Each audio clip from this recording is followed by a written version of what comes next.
Assalamualaikum guys and welcome back to Halal Nufa. So hari ni aku akan tunjuk kat korang bagaimana caranya untuk korang save barang-barang yang korang nak beli dekat Shopee selain daripada korang letak kat bahagian add to cart.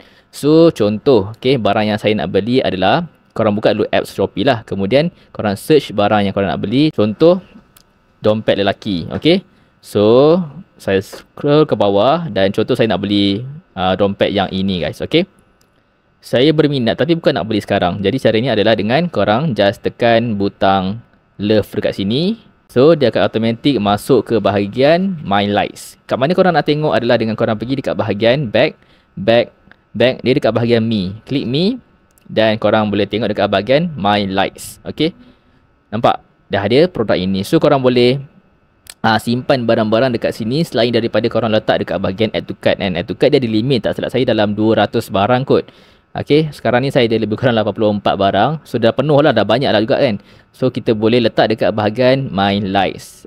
Jadi itu saja guys. Jadi kalau korang rasa video ni bermanfaat, jangan lupa untuk like, komen dan subscribe channel Halal Nufa. Dan jumpa pada next video. Assalamualaikum.